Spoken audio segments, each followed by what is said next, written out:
Finally, Elite Football is back. The 2024-2025 Elite One Championship has zoomed in the country. We had Stade Renat and Egloff Mogo kick off the season at the Melon Municipal Stadium. They played a 0-all draw in the official opener of this year's championship. Joining me today is Afese Akom. We are going to be doing a review of match day one of the Elite One Championship. Afese, we finally made it to the start of the season. You've glanced through the results of match day one. Which performances actually impressed you the most? Hello, Biwah Bryan. It's a pleasure being here with you. And of course, for us to review match the one action of the Elite One Championship. Now, we talking about a match the one action. I think it was an interesting and action packed match the one action of the Elite One Championship, especially for the fact that 8 games were played, a total of 16 goals scored in those 8 games, counting for match day one action, which means it gives an average of at least 2 goals per game in the Elite One Championship. For the games that caught my attention on match day one action, I think this game, Bambutus FC Buda versus Canon Sportif of Yaoundé, with the Pakum winning 2 goals to nothing.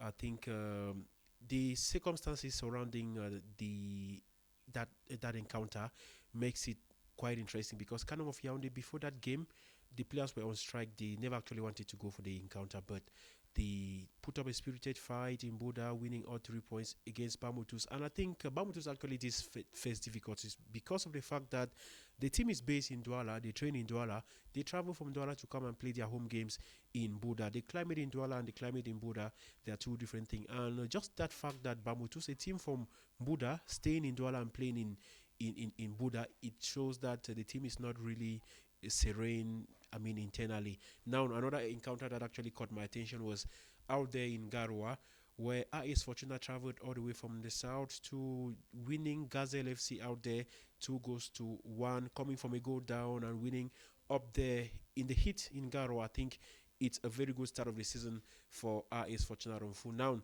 the 3-0 victory of Victoria United over Young Sport Academy.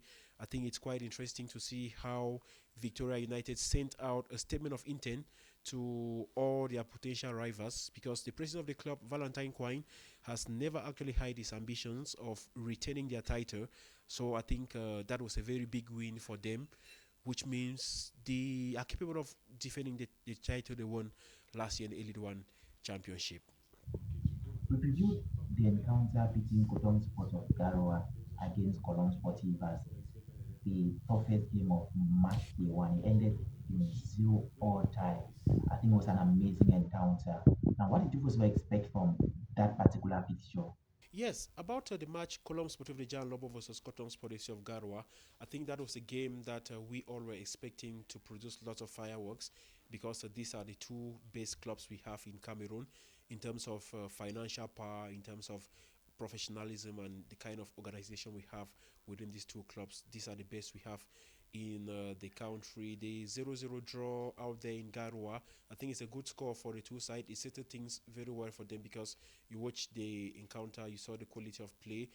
Cotton Sport FC of Garwa, they started the game with some of their new signings who are expected to play a key role for the Cotton Knights, the likes of Chino John Bosco, Frank Sage. They all started from the bench after they returned from camping with the Intermediate Lions of Cameroon.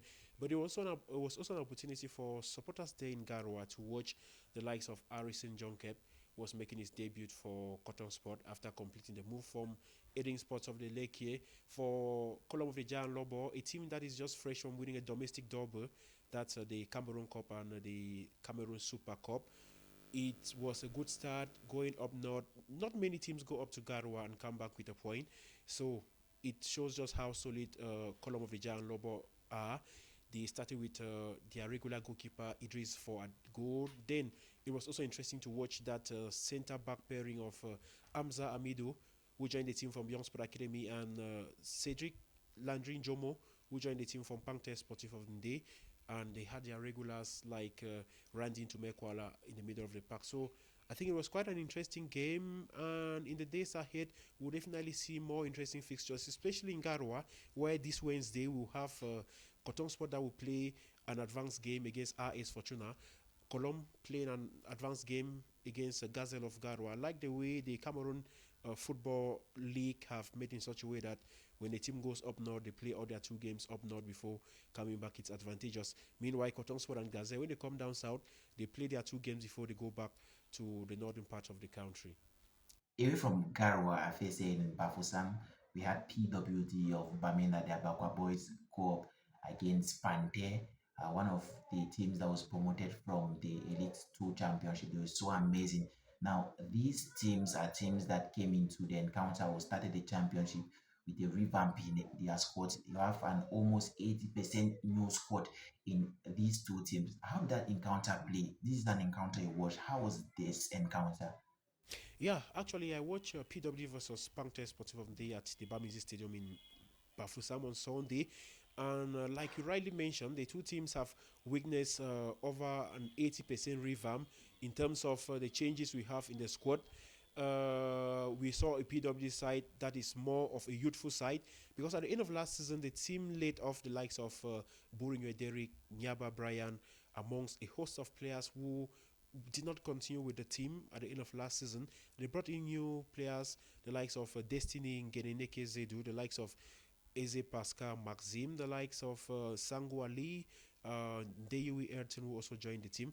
Not to talk of the goal scorer, Julian Patrice Belliam, who joined the team from Ealing Sport of Lake. He came off the bench on Sunday, scored the lone goal against Panther Sportive of Day. Panther, who on their side had at goal Gabriel Zong, who himself was teammate with Belliam at Edinburgh Lake last year, and Panther who had an 80% revamp of their squad. At the end of last season, the likes of Eka Ibonge, they loved the team. The likes of Kong Rijo, they loved the team. We had Terrell Foncham, who loves the team and joined Young Sport Academy. In return, they maintained just a few players from last year. The likes of Yuchu, the likes of Brandon Fopa at the midfield, who was a regular. He's young, but he was a regular player for Panther last year in their quest to qualify for the Elite One Championship. They brought in experience with the likes of Beten Gamale, who joined the team. He's one of the experienced players we have in the Cameroon League. He was captain of UMS of Loom last year. He has played with the likes of Unisport of Bafang. I think those are players who played even the 2011 African Nations Championship, the Shandi inaugural edition of the competition. They also have good players, the likes of Kodika, the likes of Tala Himan, who have that experience of playing in the Cameroon League. So I think once Coach Abubakar Sulemanu succeeds in getting the right blend from the team, Panther will definitely go places. Yesterday or on Sunday, the faced difficulties because Coach Abubakar Sulemanu was not able to sit on the bench because of licensing issues. So I think if he was on the bench, it could have been a different result. But I think it's been a very good first day of play for the two sides, PWD and Panther Sporting from day. But the Abako boys will be more than happy because they went back with all the 3 points from that encounter. It's not only PWD or Pante that had this rotation in squad. I think many other teams out there in the Elite One Championship actually did an overhaul in their team, though not a complete overhaul, but you can actually see that majority of the players are newcomers. You see a team like Victoria United, the likes of Canon, Kotong Sports as well, PWD itself, Pante, they had an overhaul, though not a complete overhaul. And for some of them, the overhaul actually worked, while for the others, it didn't work. You see the likes of Bambutus. Bambutus actually fell to Canon. You see Kotong Sports, you settled for a draw against Cologne. Both of them actually have a team that you see mostly new persons inside. So, do you think that with time they are going to click and then those results are going to come in?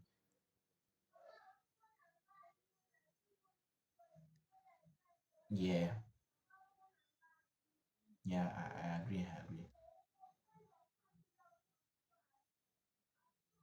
Really, yeah, but Yeah, I think not only PWD and Panther Sports Film, they have made changes or have revamped their squad to almost like 80%. The likes of Young Sport Academy, they've also actually made a lot of changes from the team of last year. At the end of last season, we have people that love the team from the goalkeeping compartment, defensive midfield.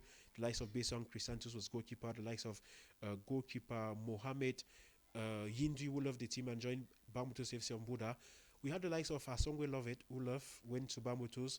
We had the likes of Nchindo John Bosco, who was their captain last year, top scorer, who went to Cotton Sport FC of Garwa. Amongst a host of players who love Young Sport Academy at the end of the last football season, Jason Loibino, Silos Mungala, amongst the players we love. They brought in players with mostly focusing on youthful players. It's true people talk of the fact that they brought in the likes of Ngam Leonard and Kong Mijud, who are probably the oldest players in the squad, but they are basing their philosophy on bringing in youthful players who are marketable products. Reasons why they brought in the likes of Jay Clinton, they brought in the likes of Simon Ponzi, the likes of Lam Gabin. I mean, it shows how purposeful and business minded the club is taking this year. I mean, the likes of Victoria United, they maintain most of their players, but they brought in quite a host of young talents to join the likes of G Richmond and Wilfried Nathan Douala, who are already like senior players in the team. Cotton Sport, like we mentioned earlier, they brought quite a good number of players, especially with the likes of Felix Okini returning at the club, the likes of Rich Triumph Kokolo,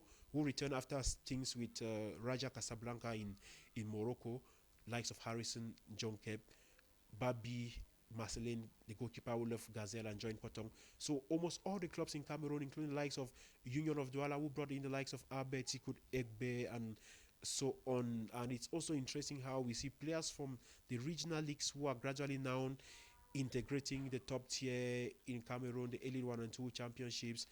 I mean, it's an opportunity for them to showcase their talent. We've had the likes of Nkelefak, Jordan Ajwa, who love a call for the Brasseries to Cameroon and join Astro Football Club of Douala. And I think this year we are actually going to see a championship which has a lot of young talents as compared to the case last year. Before we sign out, first, uh, which players actually impressed you? I mean, from encounters you've heard, from the one particularly you watched, which players actually impressed you for match day one? Yeah, I think for the players who impressed me well on match the one action of the Elite One Championship, I'll talk about the game I watched, which was PW of Bamida versus Pangte Sportive from D. I think I had quite a good number of players, especially on the side of PW, were impressive. Destiny Ngedeneke Zedu, he had a good first 45 minutes. Unfortunately, he couldn't play to the end of the game because he sustained an injury along the way. Goalkeeper Ninche Bonkadad was also very calm at goal. You can see the maturity as he is gradually cementing his place as the first goalkeeper of the team. Now, I also talk about this player, Yves Zoua, the captain of Canon of Yaoundé, who scored a stunning free kick against Bambutus FC Ombuda. It's true, I didn't watch that game, but I was quite impressed with his technique and why not the intelligence in scoring from that kind of distance. So I think those are some of the highlights of match day one action. We will definitely be coming back later on to talk about the match preview for the two action. Why not the start of the Elite 2 Championship previewed for this weekend precisely on Saturday, and the Guinness Super League that will be in match the 3 action over the weekend. Brian, it was a pleasure being with you, and why not sharing our thoughts on match the 1 action of the Elite 1 Championship. Thank you very much, Afese Upon guys. Keep it locked on all our social media platforms. Follow us on Facebook, Instagram, Twitter, TikTok for amazing contents on the Elite One Championship. We're out.